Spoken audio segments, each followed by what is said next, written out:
It's Casper's number one for New Country, My Country 95.5, Doc and Prairie Wife. And I believe, Prairie Wife, I can honestly say you could introduce this gal as one of the unsung heroes of Casper. Absolutely, but unsung no more. Right, we gonna sing. That's right. Shawnell, welcome.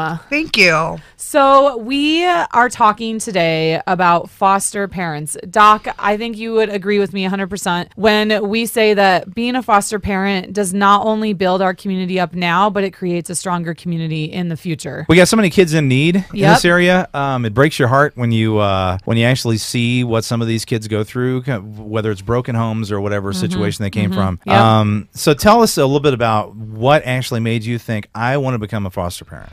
Well, my husband, John, and I had tried to have children for 7 years. And unfortunately, I was diagnosed with PCOS and was not able to have kids on my own. And there's always been a piece of me that always wanted to adopt anyways. And so we decided to do it within the community because there's plenty of kids out there in this community that need loving, caring homes. And so we decided to do foster care. And since then, we have adopted 3 little ones outside of foster care. Oh, I love that. So you have the family you dreamed of thanks to being a part of that foster care system. So I'm just going to ask you a hard question, point blank. Like, wasn't it a concern for you? You've already, had the heartbreak, because I think that's an honest thing about struggling with infertility. What about, weren't you afraid that you would have these foster children in your home and learn to love for them, and then they would go back to their biological parents?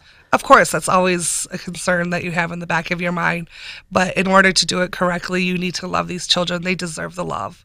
And they deserve a home. They deserve that second chance. It's not their fault.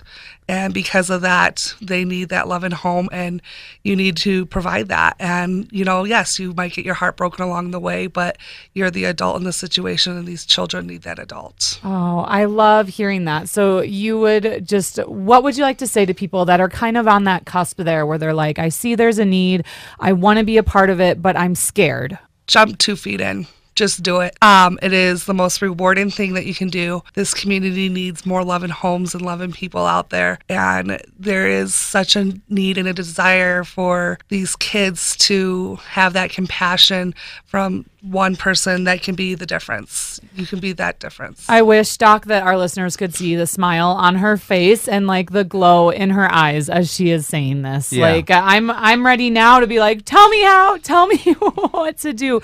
So one of the things that can be a struggle for some people is that relationship with the biological parents. Do you have anything that you would like to say about that? So sometimes, it can be difficult to have that relationship with the biological parent, but you have to keep in mind that the number one goal is reunification. And so you have to try to help these parents along the way too. Sometimes everyone makes mistakes in life, and sometimes that's just what these parents need, is that special someone in there to show them that they care too, and to help get them back on their feet and to help guide them along the way to get them to where they need to be in life. I think that's an awesome point right there that you made, that it's not just about compassion and love for the children, but for their parents as well, and being in that mentoring position of modeling. I love that aspect of it. Now, I know that you personally have had some infants and children that have come into your care with special needs that you've had to travel for. Can you talk about that at all? I've had a case where I had a kiddo that was down in Denver, and so at the Children's Hospital. And wow.